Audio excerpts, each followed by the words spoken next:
हरे कृष्णा। हम इस सेशन को इस्कॉन इस्कॉन के संस्थापक आचार्य श्रीला प्रभुपाद अभय चरण अरविंद एसी भक्तिवेदांत स्वामी प्रभुपाद को समर्पित करते हैं। और जैसे कि मैंने आपसे कहा कि हम इसको 9 सत्रों में पूरा करेंगे इस कोर्स को। आज हमारा पहला जो टॉपिक है खुशी का राज। हमारा ये लक्ष्य है कि आपको इस कोर्स के द्वारा भगवत गीता को समझाएं। और हम लोगों को ये पूरा विश्वास है कि इस वैदिक ज्ञान के माध्यम से हम अपने जीवन में आई हुई सभी समस्याओं का हल कर सकते हैं। हम लोग इसको पढ़ते हैं, अच्छी तरह समझने का कोशिश करते हैं और समझाने का कोशिश करेंगे। और ये जो 9 सत्र हैं, इसको हम ये कह सकते हैं कि ये एक प्रारंभिक कोर्स है, जिसके माध्यम से आप मोटे तौर से भगवत गीता को समझ पाएंगे। क्योंकि कभी-कभी हम लोगों को डर लगता है, भगवत गीता तो हम उठाते हैं, हम लोगों को समझ में नहीं आती है, हैं? फिर हम इसको रख देते हैं क्योंकि इसको समझना इतना आसान नहीं है। तो इस 9 सत्रों के माध्यम से हम आपको इसको समझाने का प्रयास कर रहे हैं। और इसके बाद अगर जिन भक्तों की इच्छा है, तो हम एक बहुत और डीप में स्टडी करेंगे इसकी, तो उसमें आप बाद में जॉइन कर सकते हैं। ठीक है?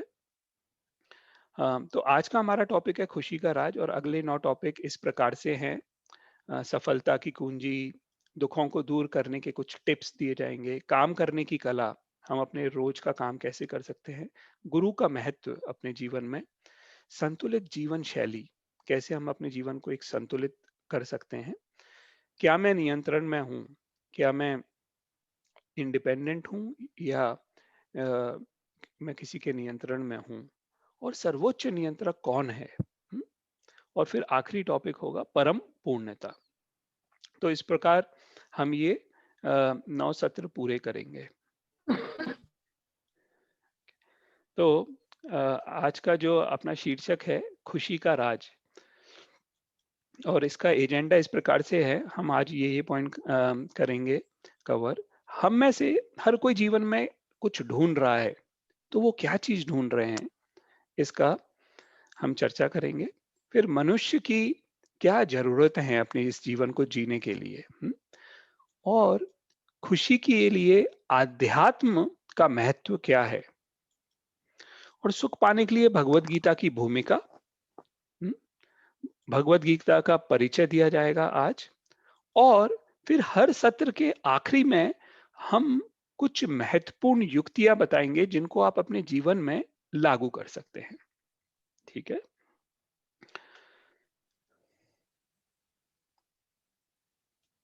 तो अपना जो आज का पहला टॉपिक है कि हम में से हर कोई जीवन में क्या ढूंढ रहा है।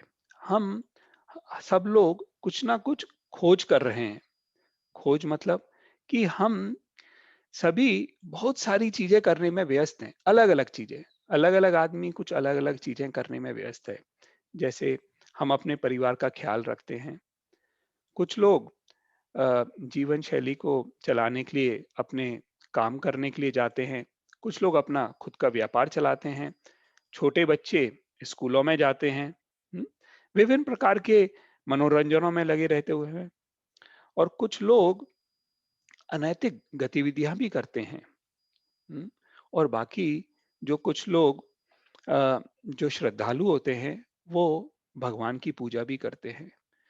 तो मतलब हम लोग अलग अलग इन चीजों में व्यस्त हैं। और इन चीजों में हम व्यस्त क्यों हैं, हमारा इन चीजों में व्यस्त होने का क्या लक्ष्य है, इसको हमें समझना होगा। हम्म, तो हम लोगों ने इसका काफी विश्लेषण किया, और मोटे तौर पे हम लोग समझते हैं कि हम लोग जो भी गतिविधियां कर रहे हैं, उसका लक्ष्य ये है कि हम अपने जीवन में खुशी प्राप्त करें। हम कभी ये सोचते हैं कि ये घर अगर हम खरीद लें तो हम खुश हो जाएंगे। कुछ लोग ये सोचते हैं कि ये गाड़ी, ये कार खरीद लेंगे, ये मोटरसाइकिल, बाइक खरीद लेंगे, ये कपड़े खरीद लेंगे, तो हमें अपने जीवन में खुशी मिल जाएगी, अगर हम अपनी इन कुछ ज़रूरतों को पूरा कर लें।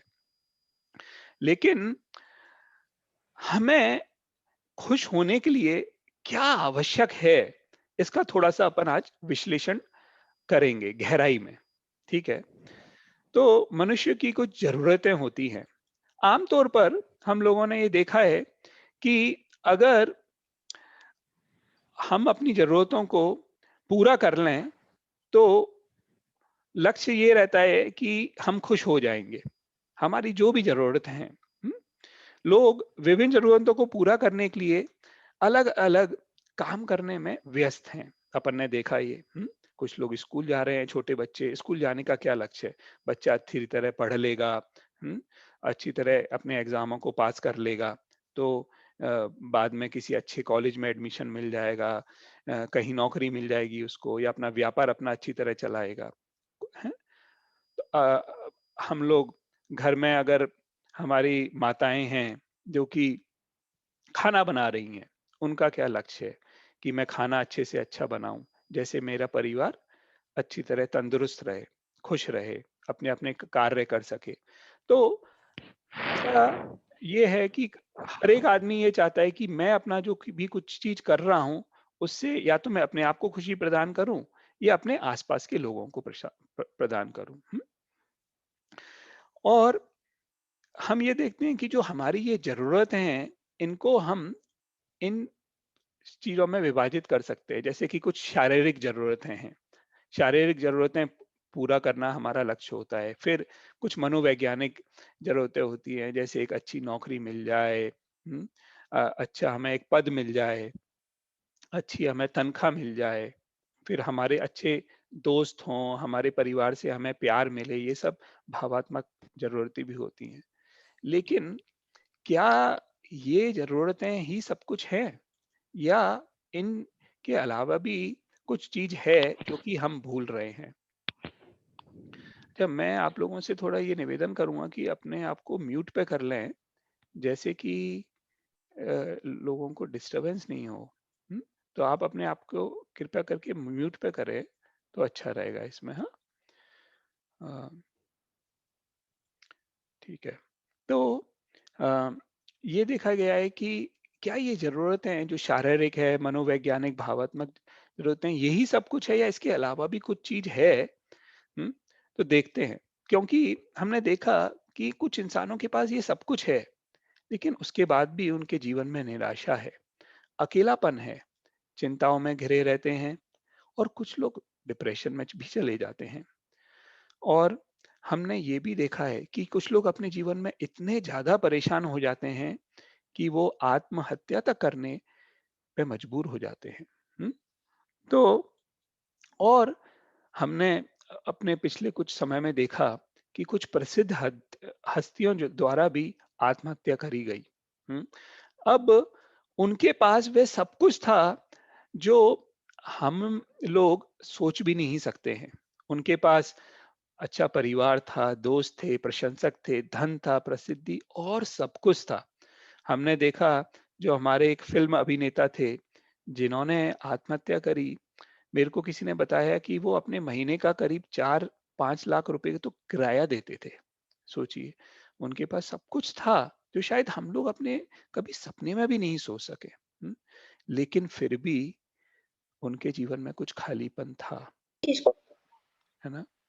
किसी का कोई प्रश्न है? अच्छा, तो लेकिन आप लोग तो कृपया ये कर हमेशा आवाज रहेगा फिर ऐसे हो आप लोग जाएगा। कृपया करके म्यूट पे कर लें अपने आप को, है ना? हमको आवाज तो फिर इससे तो बढ़ेगा। उससे तो बढ़ेगा करता है। हरे कृष्णा। तो मैंने आप सब लोगों को म्यूट पे कर दिया है, लेकिन अगर आपका कोई प्रश्न हो तो या तो आप चैट बॉक्स में इसको छोड़ सकते हैं या फिर पूछ सकते हैं, ठीक है? तो हमने देखा कि ऐसे लोग भी हैं जो कि उनके पास सब ज़रूरतें पूरी हो गईं, लेकिन तभी भी कुछ चीज़, कुछ कमी है। हुँ? क्योंकि उनके जीवन में निराशा, अकेलापन, चिंता, हुँ, और कुछ लोग ने आत्महत्या भी करने का ये किया। हुँ, तो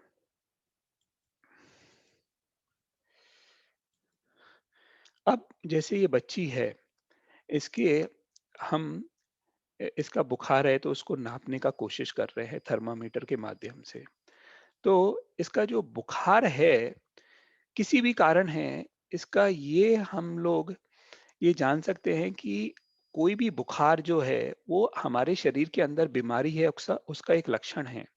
हुँ, तो जैसे बुखार इस चीज को बताता है कि हमारे अंदर कुछ बीमारी है, हुँ? एक बीमारी का लक्षण है। उसी तरीके जी। से अगर हमारे जीवन में कुछ अकेलापन है, कुछ चिंताएँ हैं, हुँ? कुछ परेशानियाँ हैं, ये भी कुछ दर्शाता है। हुँ? तो ये दर्शाता है कि हमारे जीवन में हमारे अंदर कुछ कुछ चीज़ खालीपन है, कुछ खालीपन है।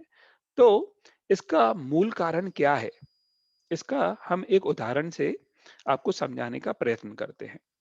तो जैसे देखते हैं, ये मछली पानी के बाहर निकलने का प्रयास कर रही है ना? अब अगर ये मछली पानी के बाहर निकल गई और इसको आप बहुत स्वादिष्ट व्यंजन दें, रसगुल्ला दें, समोसा दें, गुलाब जामुन दें या जो भी चीज़ इसको अच्छी लगती है उसको दें, तो क्या इन चीज़ों का वो भोग कर पाएगी? हुँ? अगर मछली पानी के बाहर है, तो आप उसको कुछ भी दें, कुछ भी सुविधाएँ दें, उसकी कितनी भी चीज़ें पूरी कर दें, लेकिन वो खुश नहीं हो सकती। क्यों? क्योंकि एक मछली को कुछ भी चीज़ भोग करने के लिए और छोटी से छोटी चीज़ तसल्ली उसको मिले या उसको खुशी मिले, सबसे ज़रूरत है कि वो पानी में रहे। वो पानी में होगी, उसके बाद ही किसी चीज़ का भोग कर सकती है, उसके बाद ही वो अपने जीवन में शांत और खुश हो सकती है ना? इसी तरीके से मनुष्य की सब ज़रूरतें पूरी हो जाएँ, उसके पास सब कुछ है, लेकिन अगर उसकी आध्यात्मिक ज़रूरतें पूरी नहीं हैं, अगर वो आध्यात्म से नहीं जुड़ा, तो वो प्रसन्न नहीं हो सकता, तो वो खुश नहीं हो सकता, तो वो आनंदित नहीं हो सकता। क्योंकि जैसे मछली के लिए पानी एक महत्वपूर्ण आवश्यकता है, जिसके बिना उसका जीवन व्यापन करना असंभव है। जीवन में किसी भी चीज़ को भोगना, सुख रहना, आनंद में रहना असंभव है। उसी तरीके से मनुष्य को जब तक वो आध्यात्म से नहीं जुड़ा, किसी भी चीज़ को भोग कर पाना और अपने जीवन में खुश रहना असंभव है। हम इसको एक और उदाहरण से आपको समझाने का प्रयास करेंगे। जैसे कि आप देख रहे हैं, ये एक शून्य है। अब इस शून्य में हमने एक और शून्य जोड़ दिया। तो कितना इसका अगर हम जोड़ निकाले हैं, तो इसका जोड़ अभी भी शून्य रहेगा, है ना? शून्य को शून्य से जोड़ेंगे तो शून्य ही रहेगा। इसको चलो अपन ने एक और शून्य से जोड़ा, तो भी हम ये देखेंगे फिर भी ये शून्य ही रहा, है? और इसमें और 4-5 शून्य और जोड़ दिए, तो भी शून्य ही रहा। इसका कुछ इसमें बढ़ोतरी नहीं होगी। हुँ? तो ऐसे ही अगर हमारे जीवन में बहुत सी भौतिक चीजें हैं, जैसे कि योग्यता है हमारे अंदर, हम बहुत धनी हैं, हम सुंदर हैं, हमें बहुत सफलता मिली है, हम प्रसिद्ध भी हुए, शक्तिशाली भी हैं, हुँ?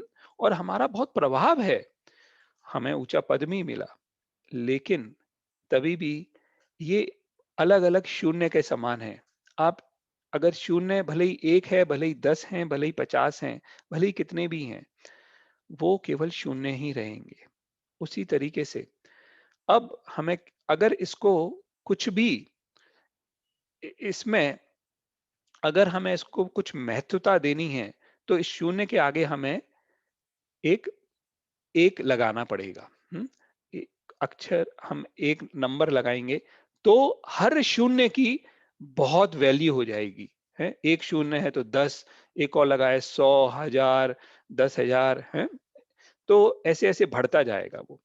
तो उसी तरीके से अगर हम अपने जीवन में आध्यात्मिकता को अपना लें, तो हमारे जीवन की जो हर उपलब्धियाँ है, जो हमारे पास योग्यता है, धन है, सुंदरता, सफलता, प्रसिद्धि, शक्ति, प्रभाव, पद, उसका बहुत महत्व हो जाता है। फिर उसका महत्व हो जाता है। हैं?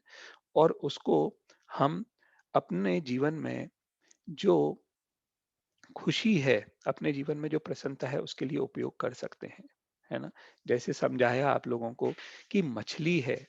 उसको पानी की आवश्यकता है कुछ भी चीज़ को भोग करने के लिए। ऐसे ही हम सब लोगों को अध्यात्म से जुड़ना बहुत आवश्यक है। ठीक है?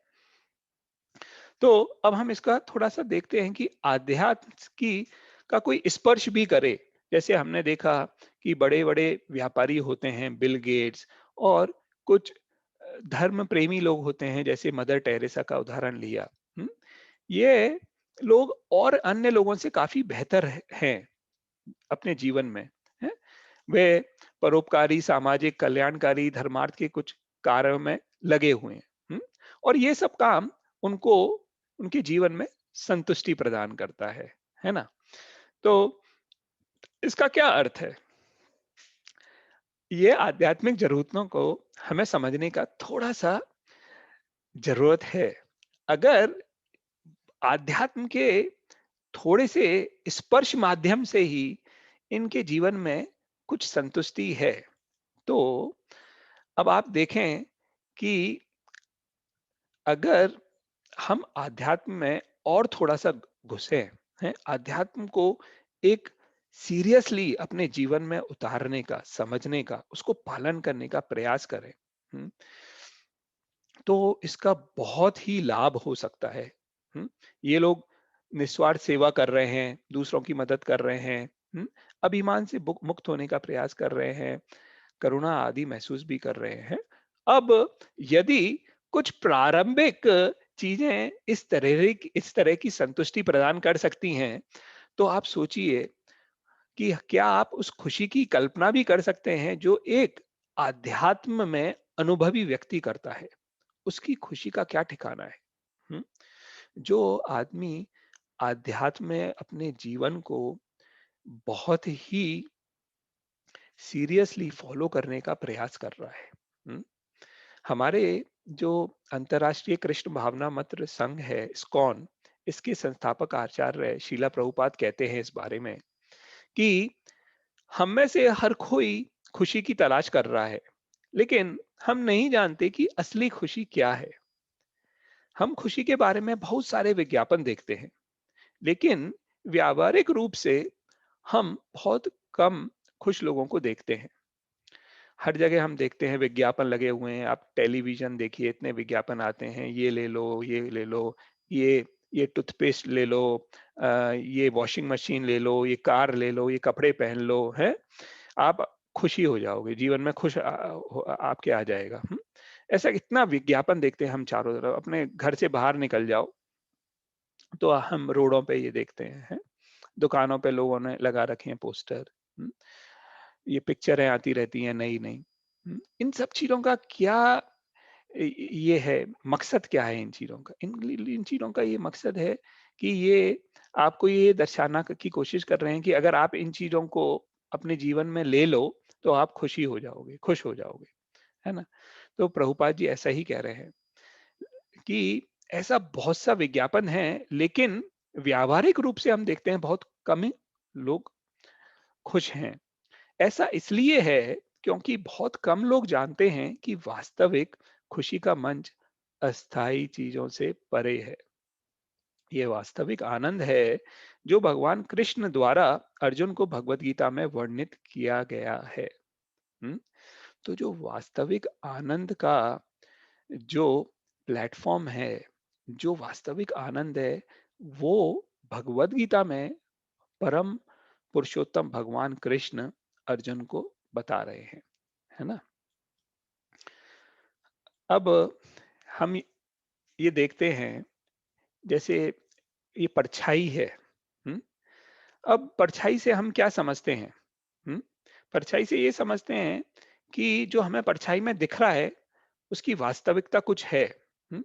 तो जो हमारे पास ये भौतिक संपत्ति से प्राप्त होने वाली खुशी है, वो वाक़ई में वास्तविकता की एक छाया है ना? हम ये देखते हैं कि ये मिल जाए, लेकिन हम उस छाया से एक अनुमान लगा सकते हैं। क्या अनुमान? कि हमें अगर छाया में दिख रहा है कुछ चीज़, तो वाक़ई में वो वास्तविकता में कहीं तो है। हुँ? तो जो ये भौतिक संपत्ति है, वो एक छाया है, लेकिन असली खुशी आध्यात्मिकता में है। हुँ? वो है वास्तविक खुशी, ठीक है?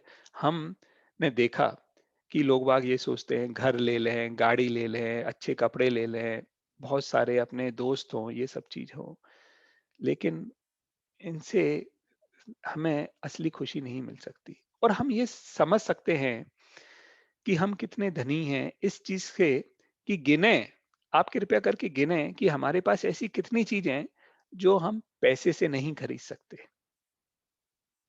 हाँ? क्योंकि आदमी बहुत धनवान है, करोड़पति है, अरबपति है, लेकिन अगर वह हर समय चिंता में ग्रस्त है, अगर वह भयभीत है, परेशान है, निराशा में है, तो फिर इस धन की, इन सब चीज़ों की क्या महत्व, अगर ये सब चीज़ उसको खुशी प्रदान नहीं कर सकती। और अगर वह आदमी खुद खुश नहीं है, तो क्या वह अपने परिवार वालों को खुश कर सकता है? क्या वह समाज को खुश कर सकता है? हैं? अपने समुदाय को खुश कर सकता है? या पूरे देश में किसी को खुश कर सकता है? नहीं कर सकता, क्योंकि वो खुद ही खुश नहीं है ना? और दुर्भाग्यवश हम ये देखते हैं कि अपने इस पैसे से हम इस खुशी को नहीं खरीद सकते। असली खुशी किस चीज़ से आती है? असली खुशी आती है प्रेम। प्रेम को प्राप्त करते हैं तब हमें खुशी महसूस होती है, और इस प्रेम को हम किसी को, दूसरों को बाँटते हैं, तब हमें अच्छा लगता है, हम खुश होते हैं। और ये देखा गया है कि ये योग, ये आध्यात्म, ये भक्ति, इन सब चीज़ का लक्ष्य है वाक़ई में शांति प्राप्त करना, एक आनंद की अनुभूति हो। हैं? तो वाक़ई में जो ये प्रेम है, वो हमें आध्यात्म के सहारे मिलता है, जिसको हम असली प्रेम कहते हैं। और इस भगवत गीता के माध्यम से हमारा यह उद्देश्य है कि जो हमारे अंदर अहंकार है, उसको हम विनम्रता में बदलें। हुँ? हमारे अंदर जो लालच है, उसको उदारता में। हमारे अंदर जो कभी-कभी बदले की भाव है, उसको क्षमा में। हुँ? जो हमारे अंदर नफ़रत है, उसको प्यार में। अंधेरा है, उसको प्रकाश में। और जो हमारे जीवन में संघर्ष है, उसको शांति और खुशी में। तो इस भगवद गीता के माध्यम से हम वो सब चीज़ हासिल कर सकते हैं, जो आज के हमें खोखलापन महसूस हो रहा है। क्योंकि वाक़ई में इस भगवद गीता में वो प्रेम है। और अब आपको वो हम इस भगवद गीता को जैसे-जैसे खोलेंगे इन 9 सत्रों में, अपन को ये दिखाई देगा कि वाक़ई में, मतलब अगर हम किसी समुद्र को ऊपर से देखें, तो हमें इतना कुछ नहीं समझ में आता कि इस समुद्र में क्या है। लेकिन अगर आप समुद्र के अंदर जाएँगे, तो आपको समुद्र के अंदर हीरे जवाहरात मिलते हैं। हुँ? बहुत सी चीज़ें मिलती हैं। हम किसी भी चीज़ को ऊपर से देखेंगे तो कुछ नहीं मिलता। ऐसे ही भगवत गीता को, श्रीमद् भागवतम को अपने घर में रखना बहुत अच्छी बात है ना? लेकिन घर में रखने के बाद अगर हम उसको खोल के पढ़ने का प्रयास करें, उसको समझने का प्रयास करें, उसको अपने जीवन में उतारने का प्रयास करें, तो वाक़ई में हमारे जीवन में वो शांति, जो आनंद हम इन परछाई रूपी चीज़ों में खोज रहे हैं, वो वाक़ई में आनंद हमें उन ग्रंथों से मिल सकता है, उन वैदिक साहित्यों में से मिल सकता है। हुँ। हमारे इस गीता कोर का यही लक्ष्य है कि इन दिव्य शिक्षाओं को समझने में आप लोगों की मदद करें, और ये सुनिश्चित करेगा कि आप अपने जीवन की सभी कठिन परिस्थितियों में आप खुश रहें, सकारात्मक रहें, उत्साही रहें, सहनशील बने रहें, और आप एक दिव्य चेतना महसूस करें। हुँ? जैसे आदमी भगवान के करीब आता है, उसमें ये लक्षण स्वाभाविक रूप से देखे जाते हैं। हुँ? अब हम आपको भगवत गीता की कुछ पृष्ठभूमि बैकग्राउंड देने का कोशिश करेंगे। जैसे भगवत गीता क्यों बोली गई? हुँ? इसका थोड़े से हम पीछे जाएँगे कि ये भगवत गीता कैसे आई? हुँ? कैसे भगवान ने क्यों इसको अर्जुन को सुनाने की आवश्यकता महसूस करी? हुँ? और हम लोग ये जानते हैं, कभी-कभी हम लोग भगवत गीता बाँटने का प्रयास करते हैं। तो कुछ लोग कहते हैं कि नहीं भई, भगवत गीता को हम अपने घर में नहीं रखेंगे, क्योंकि घर में ये तो युद्ध भूमि में बोली गई थी। हुँ? तो इसको हम घर में नहीं रखेंगे, नहीं तो हमारे घर में भी युद्ध हो जाएगा, हमारे घर में भी ये झगड़े-वगड़े हो जाएँगे। तो आप ये देखिए कि लोगों को बिल्कुल भी समझ नहीं है इस बारे में। हुँ? क्योंकि अगर आप देखें, भगवत गीता में 700 श्लोक हैं कुल में। भगवत गीता को 18 अध्यायों में बाँटा गया है। हुँ? और मोटे-मोटे तौर पे इसमें पहले जो 6 अध्याय हैं, उसमें भगवान कर्म योग की बात करते हैं, और आखिरी के जो 6 अध्याय हैं, उसमें भगवान ज्ञान योग की बात करते हैं, और बीच के जो 6 अध्याय हैं, उसमें भक्ति योग की। हुँ? जैसे कभी-कभी हम देखते हैं डबल रोटी होती है, उसके बीच में जैम लगाया जाता है खाने में। तो ऊपर भी एक डबल रोटी है, नीचे भी डबल रोटी है और बीच में जैम है? इसको हमारे आचार्यों ने किससे इसको कंपेयर किया है। भगवत गीता के ये पहले 6 अध्याय कर्म योग हैं, आखिरी के ज्ञान योग है और बीच में भक्ति योग है। उसको एक, आप समझ लीजिए, एक जो गहना है, हमारे पास अगर हीरे की एक अंगूठी है और उसको हमने एक बॉक्स में रख दिया, तो जो बॉक्स का ऊपर का जो कवर है, वो है ज्ञान योग। जो नीचे का है, जो जो ढक्कन के जो नीचे का बॉक्स है, पोर्शन उसका है, उसको कर्म योग से, और जो बीच में वो हीरे की जो अंगूठी है, उसको भक्ति योग से। हुँ?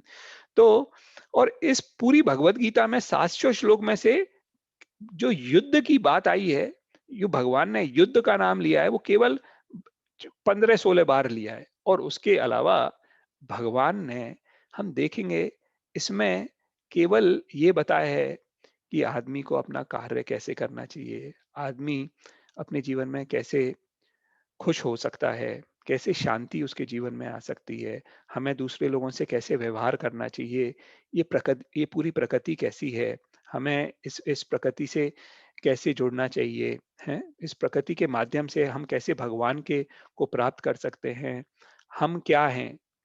क्या हम ये शरीर हैं या हम आत्मा हैं? हुँ? इसके बारे में बहुत अच्छी तरीके से समझाया है। तो चलिए इसका थोड़ा-सा बैकग्राउंड समझने का प्रयास करते हैं, हाँ? ये क्या हुआ था कि ये जो पूरा वंश है, जिसमें कि पांडव आए हैं, पांडु महाराज आए, उसको कहते हैं भरत वंश। हुँ? और भरत महाराज एक बहुत ही पराक्रमी राजा हुए। हुँ? वो, और बाद में उनके वंश में आए शांतनु महाराज। तो शांतनु महाराज ने शादी करी गंगा मैया से, ठीक है? तो हम जब ये देखते हैं कि उन्होंने गंगा मैया से शादी करी, तो तो हमें ये समझना चाहिए कि वाक़ई में गंगा मैया का भी कोई रूप है, जिस रूप में अ, वो किसी से व्यावहारिकता में आदान-प्रदान भी कर सकती हैं। जैसे देखा गया कि उनकी शांतनु महाराज से शादी हुई, हुँ? और गंगा मैया और शांतनु महाराज के पुत्र हुए। उनको हम जानते हैं भीष्म के रूप में, ठीक है? तो भीष्म जब हो गए, तो फिर गंगा मैया अपने वापस से अ, चली गईं, है ना? अ, और शांतनु महाराज अपना जीवन व्यतीत करने लगे, और शांतनु महाराज काफ़ी खुश थे। लेकिन कुछ समय बाद उनकी किसी से मुलाकात हुई, एक स्त्री से, अ, जिनका नाम था महारानी सत्यरूपा। तो अ, उनसे उनको काफ़ी प्रेम होने लगा और वो उनसे शादी करना चाहते थे। लेकिन वो महारानी के जो वो कन्या थी, उनके पिताजी ने कहा कि मैं तुमसे इनकी शादी नहीं करवाऊँगा, जब तक कि तुम मेरे को ये वचन नहीं दो कि जो इनका पुत्र होगा वो ही हस्तिनापुर पर राज करेगा। तो शांतनु महाराज ने कहा, ऐसे कैसे हो सकता है? मेरा तो पुत्र है भीष्म, हम्म, और वो ही हस्तिनापुर पे राज करेगा, क्योंकि वो सबसे बड़ा पुत्र है मेरा। तो फिर उसके पिता ने मना कर दिया कि मैं शादी नहीं कर पाऊंगा। तब भीष्म को ये बात पता चली कि मेरे पिताजी इतने परेशान रह रहे हैं इस वजह से। तो फिर उन्होंने प्रतिज्ञा ली कि मैं अपने जीवन में ब्रह्मचर्य का पालन करूंगा और मैं कभी भी शादी नहीं करूंगा। तो शांतनु महाराज ने ये त्याग, अपने पुत्र का ये त्याग देख के उनको आशीर्वाद दिया था इच्छा मृत्यु का, और उसी प्रतिज्ञा के कारण उनका नाम पड़ा था भीष्म। फिर महाराज शांतनु ने उन कन्या से शादी करी और उनके पुत्र हुए विचित्रवीर और चित्रांगद। हम्म, उनसे उनसे अंबिका अंबालिका ने चित्रांगद की मृत्यु हो गई, विचित्रवीर से शादी करी, लेकिन इनके कोई पुत्र नहीं हो पाया। पुत्र होने से पहले ही इनका देहांत हो गया, विचित्रवीर का भी। तो फिर महारानी को बड़ा अफसोस हुआ ये देखे कि अब हमारे इस हस्तिनापुर को भीष्म तो राज करेंगे नहीं, तो कौन राज करेगा, इसको आगे कौन बढ़ाएगा? तो फिर उन्होंने ये बताया कि मेरा एक और पुत्र है, उसका नाम है व्यासदेव। तो व्यासदेव पे शक्तियां थी जिसके माध्यम से वो अंबिका और अंबालिका से पुत्र का पैदा कर सकते थे। तो फिर अंबिका से धृतराष्ट्र हुए और अंबालिका से पांडु महाराज हुए। हम्म, और हम ये देखते हैं कि क्योंकि धृतराष्ट्र जन्म से ही अंधे थे, केवल शारीरिक रूप से अंधे नहीं थे वो धृतराष्ट्र, वो उनका पूरा मानसिक रूप से भी अंधे थे। तो उन्होंने पांडु महाराज को फिर राजा बनाया गया। पांडु महाराज ने हस्तिनापुर पर राज किया बहुत अच्छी तरीके से। लेकिन दुर्भाग्यपूर्ण क्या हुआ कि एक बार वो शिकार करने गए, और उनकी पत्नियां थी कुंती महारानी और माद्री। वो वन में गए उनके साथ, और गलती से एक उनकी साधु की हत्या हो गई, और उस साधु ने श्राप दिया कि तुम कभी भी अ, अपनी स्त्री के संतान पैदा करने का प्रयास करोगे तो तुम्हारी मृत्यु हो जाएगी। तो इसको सुन के तो बहुत परेशान हो गए वो। फिर कुंती ने उनको बताया, पांडु महाराज को, कि आप चिंता ना करें, मैं आपको बताना चाहती हूँ कि मेरे को दुर्वासा मुनि ने एक आशीर्वाद दे रखा है, एक मंत्र दे रखा है, जिसके माध्यम से मैं किसी भी देवी देवता के माध्यम से बच्चे को उत्पन्न कर सकती हूँ। तो फिर हम ये सब जानते हैं, महाभारत आप लोगों ने देख रखी होगी, इसके माध्यम से हम जानते हैं कि कुंती महारानी ने 3 पुत्र की उत्पत्ति हुई। वो पुत्र कौन कौन थे? महाराज युधिष्ठिर जो यम से आए, भीम जो वायु से आए, और अर्जुन जो इंद्र से आए। फिर महारानी कुंती ने इस मंत्र को माद्री माता को दिया और उनसे कहा, आप भी पुत्र इस मंत्र के माध्यम से पैदा कर सकती हैं। और अश्वनी कुमार के से माद्री माता के 2 पुत्र हुए, उन पुत्र का नाम नकुल और सहदेव पड़ा। ऐसे ये 5 पांडव हुए। लेकिन कुछ समय बाद हमने ये देखा कि महाराज पांडु की निधन हो गया उनका। और आप लोगों से निवेदन करते हैं कि आप अपने इसको म्यूट पे रखेंगे तो अच्छा रहेगा, नहीं तो बैकग्राउंड में आवाजें आती हैं तो डिस्टरबेंस होता है। कृपया करके अपना इसको म्यूट पे रखें। तो हम ये देखते हैं कि तब पांडु महाराज की मृत्यु हो गई, तो महारानी कुंती 5 पांडवों को हस्तिनापुर लेके आई। लेकिन जब वो हस्तिनापुर लेके आई तो धृतराष्ट्र और दुर्योधन तो बहुत परेशान हो गए। उन्होंने अनेक अनेक योजनाएं बनाई कि इन पांडवों की हम हत्या कैसे कर सकते हैं। वाकई में देखा जाए तो युधिष्ठिर महाराज एक में आदर्श राजा के सब गुण थे, उम्र के अनुसार, और उनके पास ऐसे गुण थे, बहुत ही होशियार, बहुत ही धर्म प्रेमी राजा हुए। लेकिन धृतराष्ट्र ये चाहते थे कि उनका पुत्र दुर्योधन राज करे। और उन्होंने मिलके बहुत रणनीतियां बनाई कि इन पांडवों की कैसे हत्या हम कर सकते हैं। आप लोगों को पता होगा, जैसे उन्होंने भीम को विष देने का प्रयास किया। इन सब भाइयों को जलाने का खंडपस्त में प्रयास किया। कितना कितना उनको तंग किया। उनके साथ ये शकुनी ने हैं उनको इसमें हराने की कोशिश करी गलत तरीके से। अब उसी समय क्या हुआ कि ये दुशासन, दुर्योधन, कर्ण, इन सब लोगों ने मिलके महारानी द्रौपदी का उन्होंने कितना उनको परेशान किया। हाँ, उनका वस्त्र हरण करने का प्रयास किया गया। तो पूरी कुरु सभा में उनको ऐसे अपमानित करने का प्रयास किया गया, उनको अपमानित किया गया। हम्म, उनको नग्न करने का प्रयास किया गया। सोचो आप, महारानी द्रौपदी को।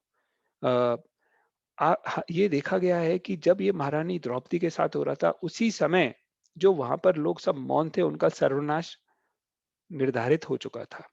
है। और महारानी द्रौपदी ने पहले बहुत प्रयास किया कि अपने अपने सब लोगों से वहां पर जो उपस्थित थे, उनसे उन्होंने निवेदन किया कि मेरे को इस दुशासन से बचाओ। लेकिन वहां पर किसी ने उनको नहीं बचाया। तो फिर उन्होंने बाद में अपनी शक्ति से अपनी साड़ी को पकड़ने की कोशिश करी, लेकिन दुशासन के सामने उनकी शक्ति इतनी नहीं थी कि वो अपने आप को बचा पाती। फिर उन्होंने, आप जैसे देख रहे हैं इस चित्र में, महारानी द्रौपदी ने अपने दोनों हाथ ऊपर किए और हे केशव, हे माधव, हे मधुसूदन, मेरे को बचाओ। तब पूर्ण पुरुषोत्तम भगवान श्री कृष्ण ने साड़ी का अवतार लिया और द्रौपदी की लाज बचाई। ऐसे हम देखते हैं कि पांडवों को कई कई मुसीबतें झेलनी पड़ी, लेकिन हर बार भगवान श्री कृष्ण ने उनको इन मुसीबतों से बचाया। हम्म, आखिरी में हम देखते हैं इसके कारण जब उसको शकुनी, दुर्योधन वगैरह ने हरा दिया, तो उनको 12 साल का वनवास मिला। और 1 साल का गुप्तवास, उनको अज्ञातवास बिताना था।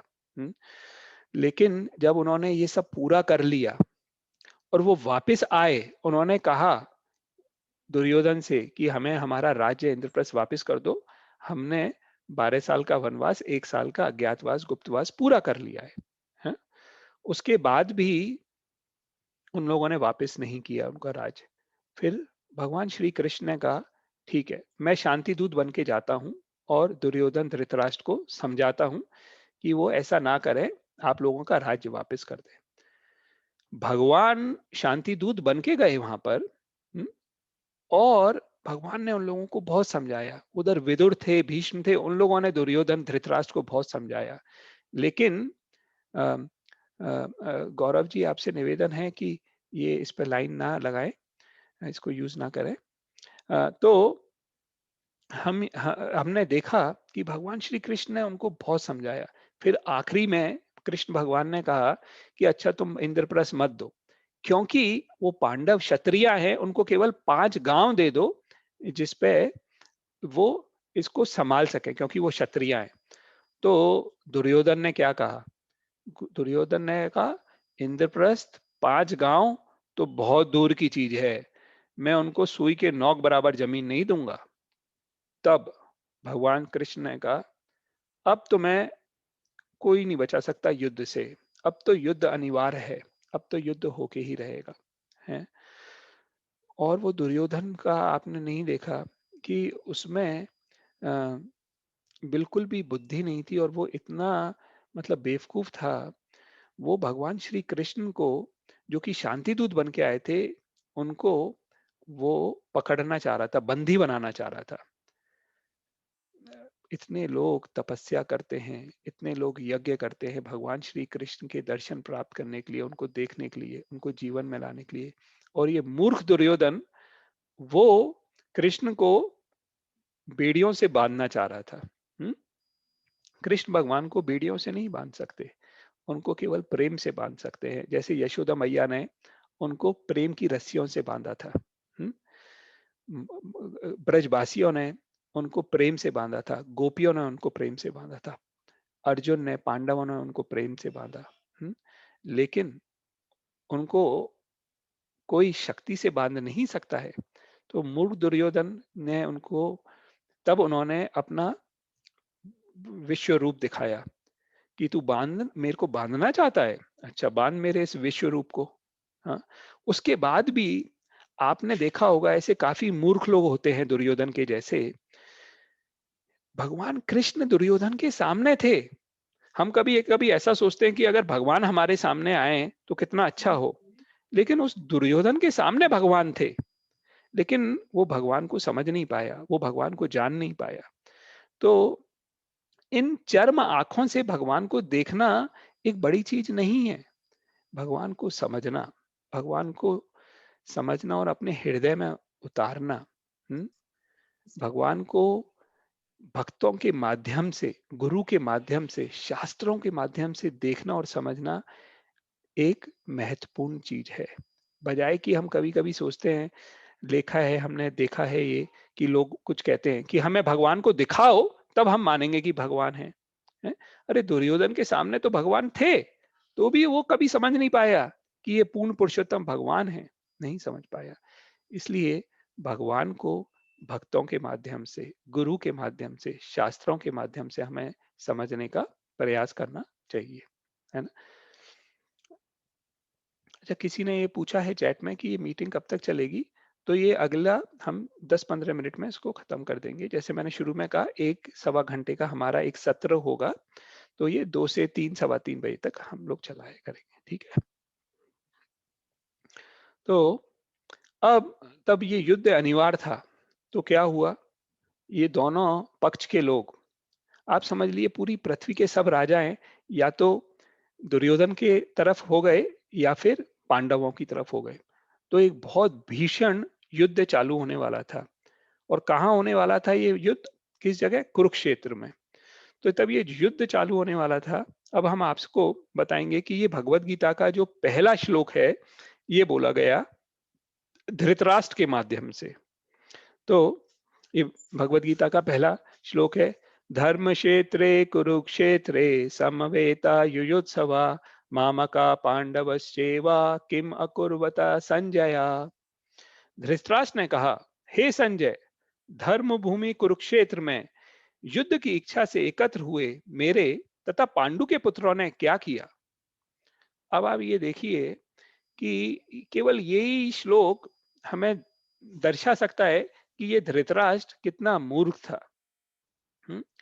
अगर अगर आपको बताया जाए कि आपके सामने प्रसाद की थाली रखी हुई है, तो आपको कोई को बताने की ये जरूरत है क्या कि ये प्रसाद, आप प्रसाद की थाली रखी हुई है सामने, हैं, और आप भूखे हैं तो आप प्रसाद पाएंगे। अब ये थोड़ी उस समय आप कुछ और चीज करेंगे।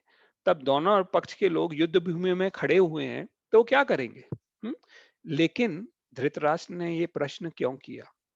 क्योंकि धृतराष्ट्र अंदर से बहुत डरा हुआ था। धृतराष्ट्र को ये पता था ये कुरुक्षेत्र में युद्ध हो रहा है, और कुरुक्षेत्र एक धर्म स्थान है। और उसको पता था कि मेरे ये जो बेटे हैं वो सब अधर्मी हैं। तो उसको डर था कि ये जो पावन स्थली है, ये पांडु पुत्रों का साथ देगी। हम्म? लेकिन उसको थोड़ी अभिलाषा भी थी कि हो सकता है ये धर्म भूमि पांडवों को ये सोचने पे मजबूर कर दे कि हम इतना भीषण युद्ध क्यों करें, और हम राज्य दुर्योधन को देके चले जाएं। तो ये भगवत गीता का पहला श्लोक इसकी जो एक निम्न सोच है उसको दर्शाता है। कैसे वो अपने और पांडवों के पुत्रों के बीच में विभाजन कर रहा है, मेरे और पांडवों के पुत्र ने क्या किया है। ये सब भाई थे आपस में, लेकिन तभी भी उसकी जो दुर्बुद्धि है उसको ये दर्शाता है पहला श्लोक। हम्म?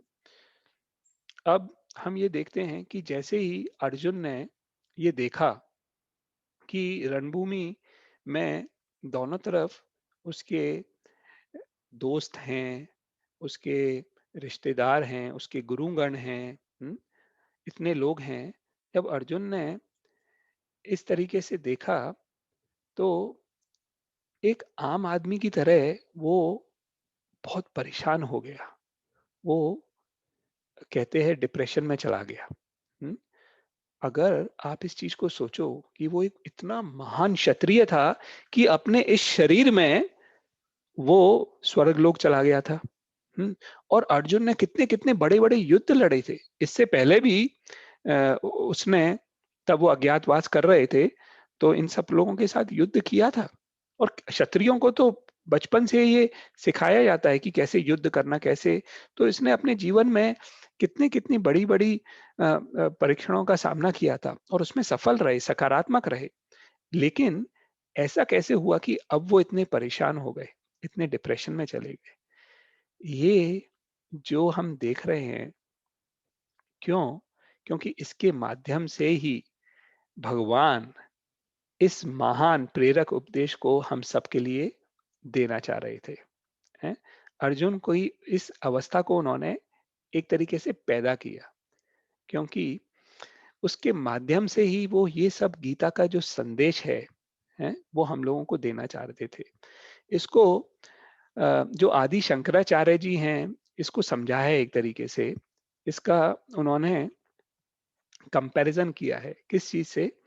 एक गाय से, एक गैया से, जिसको अ, एक ग्वाला धो रहा है, हैं?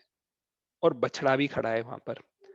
तो ये गाय जो है वो है वेद, जो वो ग्वाला है वो है भगवान कृष्ण, और जो बछड़ा है वो है अर्जुन, और जो वो दूध को धो रहा है, वो जो जो दूध निकल रहा है वो है गीता। और जब ये ग्वाले गाय में से दूध निकालते हैं, बछड़ा तो पीता है, लेकिन ये दूध और लोगों के लिए भी होता है ना? तो ये अर्जुन के माध्यम से भगवान कृष्ण अपने वेदों में से इस गीता को निकाल रहे हैं? ये किसके लिए निकाल रहे हैं? ये अपन सब लोगों के लिए निकाल रहे हैं। इसलिए इसकी बहुत आवश्यकता है कि हम इसको ध्यान से समझें, पढ़ें। हुँ? तो आज का हमारा ये सत्र ऑलमोस्ट यहाँ पर खत्म हो रहा है। अब हम आपको हर सत्र में आपको कुछ महत्वपूर्ण युक्तियाँ बताएँगे जो आप अपने जीवन में उनको उतार सकते हैं, ठीक है? तो आज हम आपसे ये कुछ शेयर करेंगे, कुछ महत्वपूर्ण श्लोक हैं, जो बताते हैं कि एक्चुअली क्या चीज़ है जो वाक़ई में हमें खुशी प्रदान करेगी। हमने देखा आध्यात्म है, लेकिन इसके बारे में भगवान कृष्ण क्या कह रहे हैं और हमारे वेद क्या कह रहे हैं? तो ये श्लोक भगवत गीता में से है। ये तीसरे अध्याय में है। जैसे आप देखेंगे कि हमने यहाँ पर लिखा हुआ है 3.10, तो इसका मतलब है ये तीसरे अध्याय से है और तीसरे अध्याय का 10वां श्लोक है। ठीक है? तो आप ऐसे पढ़ेंगे, हम जो भी श्लोक गीता का आपके साथ बताएँगे, उसमें हर जगह ये लिखा होगा, श्लोक का नंबर क्या है। तो यहाँ पर 3.10 मतलब तीसरे अध्याय का 10वां श्लोक है ये। हुँ? इसमें भगवान कृष्ण क्या कह रहे हैं? सह यज्ञा प्रजा सृष्ट्वा पुरोवाच प्रजापति अनेन प्रशविश्वदम् एषुस्तकामधु। सृष्टि के प्रारंभ में समस्त प्राणियों के स्वामी प्रजापति ने विष्णु के लिए यज्ञ सहित मनुष्यों तथा देवताओं की संततियों को रचा और उनसे कहा, तुम इस यज्ञ से सुखी रहो, क्योंकि इसके करने से तुम्हें सुखपूर्वक रहने तथा मुक्ति प्राप्त करने के लिए समस्त वांछित वस्तुएं प्राप्त हो सकेंगी। तो इधर भगवान कह रहे हैं कि अगर आप विष्णु के लिए यज्ञ करो, हम्म, तो आपके जीवन में सुख आप महसूस कर सकते हैं। आप इस जीवन को सुखपूर्वक जी सकते हैं और इस यज्ञ के माध्यम से आप मुक्ति भी प्राप्त कर सकते हैं। तो ये यज्ञ क्या है? इसको समझते हैं अपन। हुँ? क्योंकि ये यज्ञ हमें कह रहा है कि इस यज्ञ के माध्यम से हम सुख प्राप्त कर सकते हैं, है ना? अभी तक हमने समझा कि मोटा-मोटा तौर पे आध्यात्मिक जीवन को अगर हम अपने जीवन में उतारें, तो हम सुखी होंगे। लेकिन आध्यात्मिक जीवन का अर्थ क्या है? हम आध्यात्मिक जीवन को कैसे जिएँ? और हमें क्या-क्या करना चाहिए उस आध्यात्मिक जीवन में? इसमें भगवान के माध्यम से इसको समझेंगे। तो ये जो श्लोक है वो श्रीमद् भागवतम का श्लोक है और जैसे कि भगवत गीता में अध्याय हैं और श्लोक नंबर है, श्रीमद् भागवतम 12 स्कंद हैं उसमें। तो ये जो श्लोक है 12वें स्कंद के तीसरे अध्याय के 52वां श्लोक है, ठीक है ना। तो इस श्लोक में ये कहा गया है, कृते यध्यायतो विष्णुं त्रेतायां यजतो मखे द्वापरे परिचर्यायां कलौ तद्हरि कीर्तनात्। जो फल सतयुग में विष्णु का ध्यान करने से, त्रेता युग में यज्ञ करने से तथा द्वापर में भगवान के चरण कमल की सेवा करने से प्राप्त होता है, वही कलयुग में केवल हरे कृष्ण महामंत्र का कीर्तन करके प्राप्त किया जा सकता है।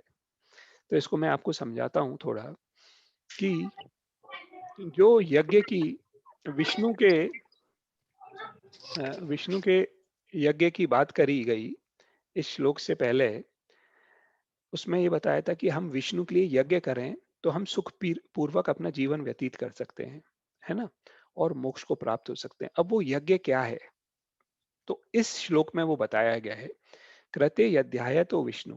कृते जो संस्कृत का शब्द है वो सतयुग के लिए कहा गया है, त्रेतायाम त्रेता युग के लिए, द्वापरे द्वापर युग के लिए, और कलौ कलयुग के लिए। ठीक है। तो इसमें बताया गया है कि आप भगवान विष्णु, भगवान कृष्ण को कैसे प्रसन्न कर सकते हो। तो भगवान विष्णु को, कृष्ण को सतयुग में प्रसन्न करने के लिए आपको ध्यान करना पड़ता था। साधु लोग ध्यान करते थे, जिसको हम मेडिटेशन कहते हैं। और वही भगवान विष्णु और कृष्ण को त्रेता युग में प्राप्त करने के लिए आपने यज्ञ किए जाते थे, हैं, जिसको अग्नि यज्ञ कहते हैं। अपन ने ये देखा कि जब राम भगवान आए त्रेता युग में, तो वो वनवास के लिए जब गए थे, तो उन्होंने देखा था वहां पर बहुत से ब्राह्मण अग्नि यज्ञ कर रहे थे, हैं, फायर सेक्रीफाइस जिसको कहते हैं। तो त्रेता युग में भगवान विष्णु का प्राप्त करने के लिए यज्ञ करते थे। सतयुग में योग किया जाता था, ध्यान किया जाता था, त्रेता में यज्ञ किया जाता था, और द्वापर युग में बड़े बड़े मंदिर बनाए जाते थे, भगवान के चरण कमलों की सेवा कर दी जाती थी उसमें, है, भगवान के श्री विग्रह को सजाया जाता था, उनकी पूजा करी जाती थी, आराधना करी जाती थी, है। अब ये सब चीजों के माध्यम से जो चीज सतयुग में ध्यान से मिलती थी, जो त्रेता युग में यज्ञ से मिलती थी, और द्वापर युग में भगवान के चरण कमल की सेवा से मिलती थी, वही चीज, वही विष्णु भगवान की प्राप्ति, वही भगवान कृष्ण की प्राप्ति कलयुग में तद हरि हरि कीर्तनात्, भगवान कृष्ण के नामों का उच्चारण करने से मिलती है। और वो मंत्र क्या है, वो अपन देखते हैं। हमने, अब आप समझे, इससे पहले श्लोक में बताया गया कि भगवान विष्णु का यज्ञ, अब वो यज्ञ कलयुग में क्या है, तद हरि कीर्तनात्, भगवान कृष्ण के नामों का कीर्तन करना। अब अगले श्लोक में अपन देखते हैं वो है कौन सा मंत्र। ये मंत्र है, हरे कृष्णा कृष्णा कृष्णा हरे हरे, हरे राम राम राम हरे हरे, इति सोदकशम नाम कलिकल्मषनाशनाम अतः परंतरोपाय सर्ववेदेषु दृश्यते। का तात्पर्य है, ये जो श्लोक है वो कली संतरना उपनिषद में है। एक्चुअली ये संवाद हो रहा है नारद मुनि और ब्रह्मा जी के बीच में, जिसमें ये श्लोक बीच में आया जब ब्रह्मा जी कहते हैं, नारद मुनि बड़े परेशान हो गए। वो ब्रह्मा जी से पूछने लगे कि कलयुग की हालत तो बहुत गंभीर है, बहुत गंभीर होगी, तो इसमें भगवान, ये लोग ये सब कुछ नहीं कर पाएंगे जो सतयुग में, त्रेता युग में, द्वापर युग में, ना तो इनके पास पावन वायु होगी, ना शुद्ध घी होगा, ना इतना दिमाग होगा, ना इतनी आयु होगी इतनी, ना वातावरण होगा, इनके पास कुछ नहीं होगा, तो फिर इनको हरि की प्राप्ति कैसे होगी। तब ब्रह्मा जी ने ये श्लोक बोला कि हरे कृष्ण कृष्ण कृष्ण हरे हरे, हरे राम राम राम हरे हरे। ये 16 नाम, 32 शब्दांश कलयुग के बुरे प्रभावों का प्रतिकार करने का एकमात्र साधन है। सभी वेदों की खोज के बाद यह निष्कर्ष निकाला गया है कि अज्ञान के सागर को पार करने के लिए पवित्र नाम कि जप का कोई और विकल्प नहीं है। तो इस कलयुग में इस हरे कृष्ण महामंत्र को जाप करने के माध्यम से हम भगवान विष्णु, भगवान कृष्ण का प्रेम उनको पा सकते हैं। ना कि केवल इस संसार में इस संसार में हम सुखपूर्वक रहेंगे, अपितु अपना ये शरीर छोड़ने के बाद हमें मुक्ति भी प्राप्त होगी। हुँ। तो ये आज का हमारा आखिरी श्लोक था, आखिरी ये था। अब हम क्या करेंगे कि आपसे मैंने कहा था कि हम लोग आपके साथ क्विज़ शेयर करेंगे। तो हम आपको लिए क्विज़ बनाएँगे और इस जो व्हाट्सएप ग्रुप है, उसमें इसका लिंक शेयर करेंगे, ठीक है? और वो क्विज़ को गूगल फॉर्म पे ही बनाया जाएगा, ठीक है? तो आपको वो शेयर करेंगे। अच्छा, मैं ये पूछना चाहता हूँ, इसको समाप्त करने से पहले कि आप लोगों का कोई प्रश्न है क्या आज?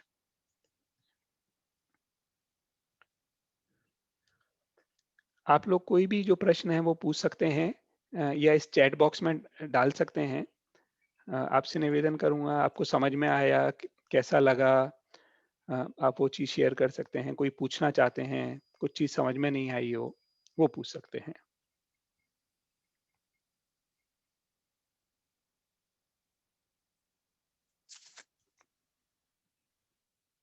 आप लोग अपने आप को अनम्यूट कर सकते हैं। अ, हरे कृष्णा प्रभु जी। हाँ, हरे कृष्णा। प्रभु जी, मेरा डाउट था, आपने जो बताया कि जो शांतनु महाराज थे, उनका विवाह गंगा मैया से हुआ, तो ये जो भीष्म थे ये उत्पन्न हुए, जी, जी। और उसके बाद गंगा मैया तो चले गए, उसके बाद जो विचित्र वीर्य और चित्रांगद हुए, ये क्या नाम बताया था आपने उनका, जिनका शांतनु महाराज से ये उत्पन्न हुए थे दोनों? सत्यवती था या शत्रुपा, कौन में दोनों में थोड़ा कंफ्यूजन है। महारानी सत्यवती उनका नाम था, सत्यवती। और सत्यवती की का विवाह हुआ था इनसे, शांतनु महाराज से, जिनके माध्यम से पुत्र हुए चित्रांगज और विचित्रवीर। जी। और व्यास व्यास देव की माता भी सत्यवती थे। हाँ, सत्यवती माता की उससे पहले पराशर मुनि के माध्यम से व्यासदेव हुए थे, जी जी प्रभु जी। है थैंक यू ना? प्रभु जी। जी हाँ, हाँ, हाँ। इसका मैं क्या करूँगा, हमारे पास एक ये है, इनका फैमिली चार्ट है, वो मैं फैमिली चार्ट अपने इस व्हाट्सएप ग्रुप में भी शेयर करूँगा, जैसे आप लोग उसको शेयर देख सकते हैं, है ना? जी प्रभु जी।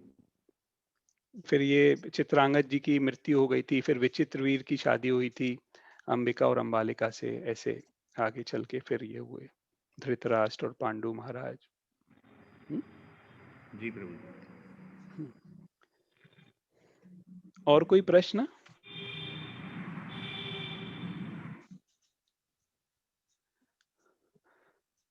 अच्छा, कोई प्रश्न पूछ रहे हैं चैट में, 1 मिनट मेरे को पढ़ने दीजिए। अ, ग्रेट सेशन प्रभु जी, हरे कृष्णा प्रभु जी, बहुत अच्छा लगा। प्रभु जी हरे कृष्णा, महामंत्र के जप करने और महामंत्र को सुनने में कौन ज़्यादा लाभप्रद है? अच्छा, ये एक किसी ने प्रश्न पूछा है कि महामंत्र को जप करने और महामंत्र को सुनने में कौन-सा ज़्यादा लाभप्रद है? एक्चुअली बात ये है कि महामंत्र को हमें जब हम बोलते हैं, तो इसका एक बहुत महत्वपूर्ण चीज़ है कि हमें इसको ध्यान से सुनना चाहिए, अपने कानों से, है ना? तो आप ये देखते हैं कि अगर हम महामंत्र को सुनें या कीर्तन चल रहा है या हम हरि नाम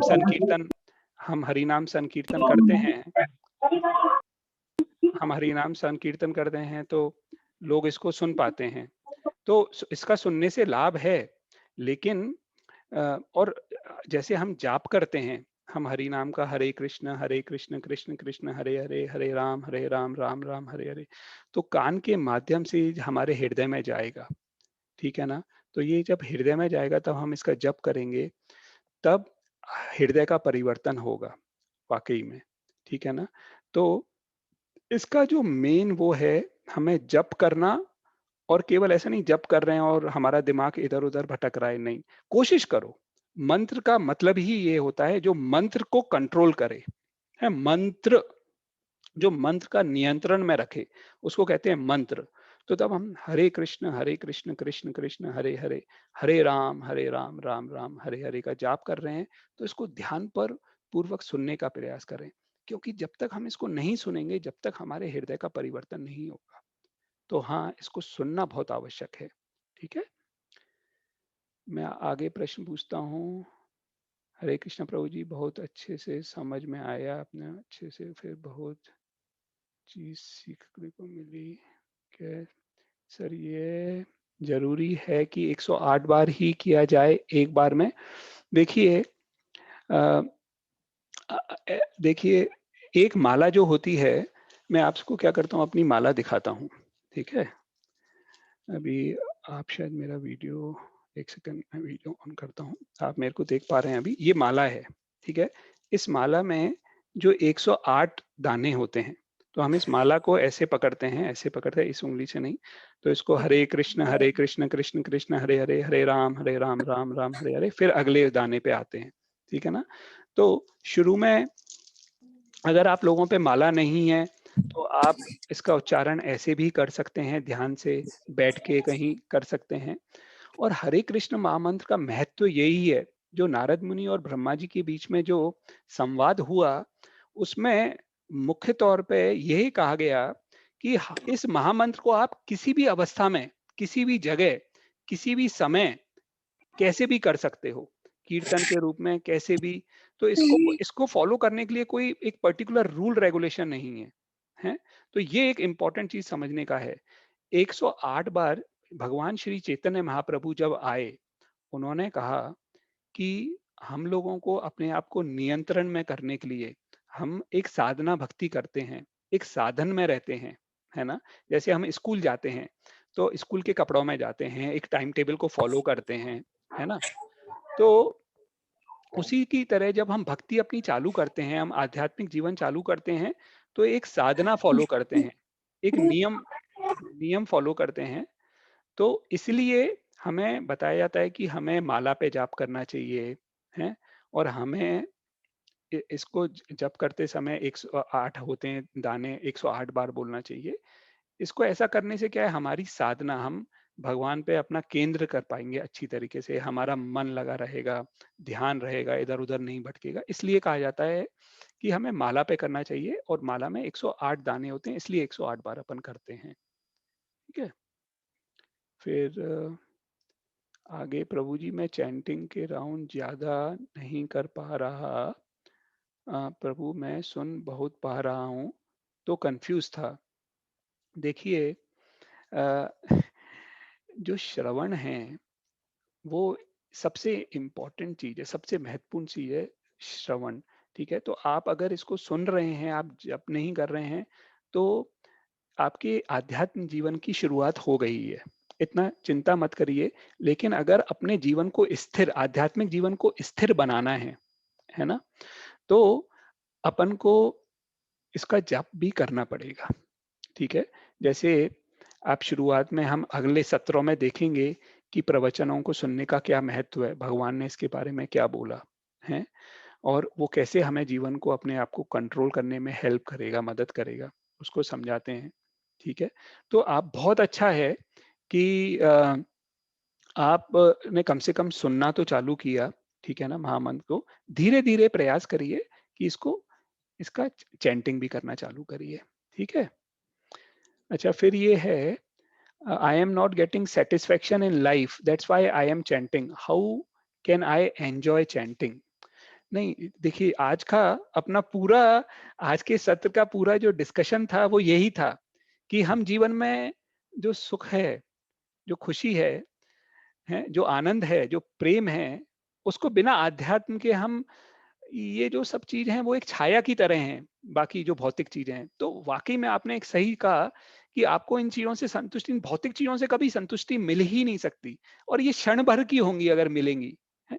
लेकिन अगर अस्थायी रूप से हमें संतुष्टि, आनंद की अनुभूति करनी है, तो आध्यात्म को पकड़ना पड़ेगा। ठीक है ना? और क्या होता है शुरू में, क्या होता है, जैसे कि आदमी को पीलिया होता है, हाँ, जिस आदमी को पीलिया होता है उसको जो आयुर्वेदिक डॉक्टर है उसको क्या कहते हैं कि गन्ने का जूस पियो, है। अब वो पीलिया जिस आदमी को है, जॉन्डिस है जिस आदमी को, अगर उसको गन्ने का जूस पिलाया जाए तो गन्ने का जूस उसको बड़ा कड़वा लगता है, लेकिन गन्ने का जूस ही उसकी दवाई है। तो वो गन्ने का जूस पिएगा ना, तो उससे क्या होता है, उसकी बीमारी धीरे धीरे जाती है। और जो गन्ने के जूस का जो स्वाद है, मीठा स्वाद, वो धीरे धीरे उसको महसूस होता है। तो हम शुरू में जब ये चैंटिंग करना चालू कर रहे हैं गीता को समझने का, तो शुरू में हमें थोड़ा सा ऐसा लगता है कि आनंद स्वाद आ नहीं रहा है, इसका मीठा स्वाद। लेकिन ये स्वाद, इसमें मीठा स्वाद है। और ये आनंद आएगा कि जैसे जैसे हमारे हृदय की सफाई होती जाएगी इस महामंत्र के माध्यम से, इस भगवत गीता के माध्यम से, है। जैसे वो गन्ने का जूस इस पीलिया को सफाई कर रहा है, वैसे ही महामंत्र के माध्यम से हमारे हृदय की शुद्धि हो रही है। और जैसे जैसे हृदय की आप देखेंगे, आप शुरुआत में ही महसूस कर लेंगे इसका आनंद। धीरे धीरे आपको शुरू में भी ऐसा नहीं है, आनंद की अनुभूति नहीं होगी। प्रभुपाद कहते थे कि एक तो तुम पेप्सी कोला चैंट करके देखो, और एक हरे कृष्ण कृष्ण कृष्ण हरे हरे, हरे राम राम राम हरे हरे का जप करके देखो। तो पेप्सी कोला ज्यादा नहीं कर पाओगे, हैं, लेकिन महामंत्र को आप बहुत बोल सकते हो। शुरू में ही इसका आपको थोड़ा सा, इसको कहते हैं ना जैसे किसी पिक्चर का ट्रेलर, तो भगवान ट्रेलर देते हैं, लेकिन इसको वाकई में इसका पूरा आनंद के लिए धीरे धीरे तब महामंत्र के माध्यम से हमारे हृदय का शुद्धिकरण होगा, सफाई होगी, तब ये महामंत्र हमारे हृदय में भगवान के रूप में खुलेगा। भगवान के नाम में और भगवान में कोई अंतर नहीं है, है ना। तो हमें थोड़ा सा धैर्य रखना पड़ता है। जैसे कि एक पंखा चल रहा हो, अभी तो हमने देखा दिल्ली की तरफ, भरतपुर आगरा में बहुत ठंड है उस समय, लेकिन गर्मियों में जब पंखा चलता है तो पंखे को आप बंद करो, तो वो पंखे का स्विच तब आप उसको बंद करते हो तो पंखा एकदम से तो नहीं रुकता है ना, पंखा धीरे धीरे रुकता है, ठीक है ना। उसी तरीके से जब हम हरे कृष्ण महामंत्र का जाप करना चालू करते हैं, जो हमारी बहुत से अनर्थ हैं हमारे हृदय में, वो एकदम से नहीं रुकेंगे, वो धीरे धीरे सफाई होगी। और जैसे ही अनर्थों की साफ होती जाएगी, वैसे ही ये हरे कृष्णा महामंत्र के माध्यम से हमारा हृदय शुद्ध, पवित्र और सुशोभित होता जाएगा। तो हमें महामंत्र का वाकई में जो पूरा वो है ना, जिसको आप कह रहे हैं how can I enjoy chanting, और इस चैंटिंग को करने के लिए अपन अगले सत्र में देखेंगे कि हम इस जीवन में कैसे सक्सेसफुल हो सकते हैं। तो उसके लिए भक्तों के संग बहुत आवश्यक है, तो वो भी करेंगे, है ना। अच्छा, फिर अब मैं इसमें देख रहा हूँ एक प्रश्न है, I feel some positiveness is definitely in chanting Hare Krishna Prabhu ji, I will carry on my chanting. बहुत अच्छा है ना, आप ये करेंगे तो आपको वाकई में अच्छा लगेगा। और अगर आप लोगों को बीच में कोई भी और कुछ है, तो मेरा आपके पास व्हाट्सएप नंबर है ही उस ग्रुप में, ठीक है ना। तो आप कभी भी मेरे को पर्सनली, उसमें मेरे को पर्सनली व्हाट्सएप पर्सनली भेज सकते हैं, आपके पास नंबर है। और अगर आप बातचीत करना चाहते हैं तो बात भी कर सकते हैं। भरतपुर के जो लोग हैं वो पुष्पिंदर जी से समझ सकते हैं, है ना। अ, मेरे से आपको कभी भी बात करनी है, कभी सी कुछ समझना है तो आप फ़ोन कर सकते हैं, व्हाट्सएप में मैसेज लिख सकते हैं। अगर आप व्हाट्सएप में पहले मैसेज लिख देंगे फ़ोन करने से पहले तो बहुत अच्छा रहेगा। जैसे अपन किस समय बात कर सकते हैं, वो मैं आपको बता दूँगा, है ना। अच्छा, अभी मैं पूछना चाहता हूँ किसी का और कोई प्रश्न है? आप अपने आप को अनम्यूट करके पूछ सकते हैं, या जैसे आप लोगों ने चैट में भेजा। प्रभु जी, भगवान के माथे ऊपर मोर का पंख क्यों रहता है? हरे कृष्ण। हरे कृष्ण। तो माता जी ये पूछ रही हैं कि भगवान के माथे के ऊपर मोर का पंख क्यों रहता है। एक्चुअली मैं आपको म्यूट पे कर देता हूँ, फिर मैं, है ना। तो एक्चुअली क्या है कि जैसे देखा आपने कि भगवान के ये माथे पे तिलक है, मोर का पंख है, और ये सब आभूषण हैं, ये भगवान को चीजें बहुत प्रिय हैं, है ना। जैसे जैसे मोर है, ये अभी भी आप व्रज में जाएंगे तो वहां पर इतने इतने मोर रहते हैं, ठीक है ना। म- भगवान अपने आप को अलग अलग चीजों से सुशोभित करते हैं, अलग अलग चीजों से। उनकी मैया उनको नहलाती थी, फिर चंदन लगाती थी उनके माथे पे, जो आप ये चंदन यू शेप का देख रहे हैं। तो और हम सब भी उन लोगों को फॉलो करते हैं, हम लोग जो भक्त होते हैं सब चंदन लगाते हैं।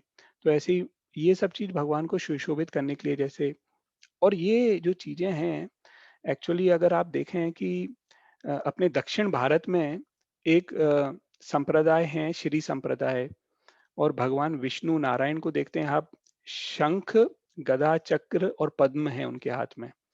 तो ये जो चीजें हैं ना, जैसे आपको बताया गंगा मैया एक पर्सोनिफिकेशन है, एक उनका शरीर भी है, दिव्य शरीर है, केवल ये नहीं है नदी है।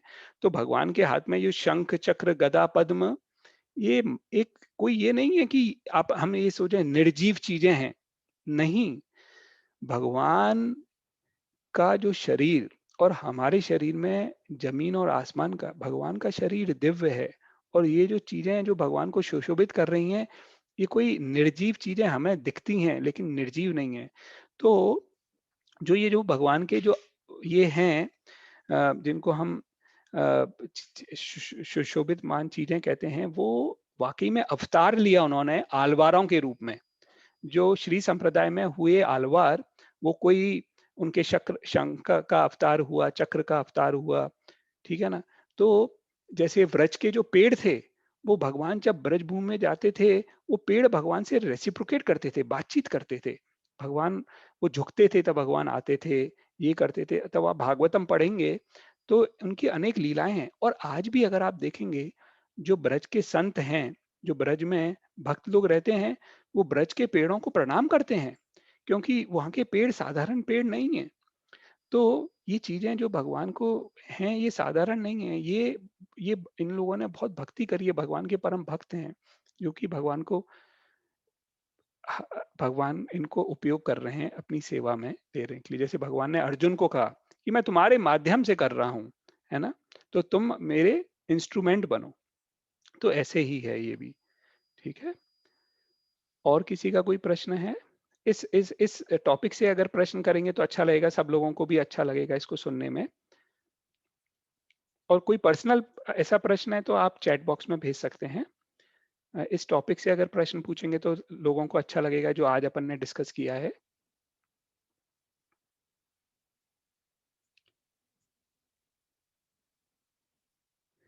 ठीक है, तो फिर आज अपन इसको यहाँ पर समाप्त करते हैं। बहुत अच्छा लगा आप लोग आए, और अपन अब अगले रविवार को मिलेंगे 2 बजे, ठीक है। हरे कृष्णा, बहुत बहुत धन्यवाद आप लोगों का। हरे कृष्ण। हरे कृष्णा। हरे कृष्णा प्रभु। हरे कृष्णा। हरे कृष्णा। हरे कृष्णा। हरे कृष्णा पुष्पेंद्र जी। हरे कृष्णा। हरे कृष्णा। हरे कृष्णा संतोष जी। हरे कृष्णा। हरे कृष्णा। प्रभु जी के लिए एक महामंत्र कर दे सबको। हरे कृष्णा। हरे कृष्णा। हरे कृष्णा कृष्णा कृष्णा कृष्णा कृष्णा हरे हरे हरे। हरे हरे हरे राम हरे राम राम राम हरे हरे। हरे बहुत बहुत धन्यवाद प्रभु जी। हरे कृष्णा पुष्पेंद्र। देखो कितना मरे।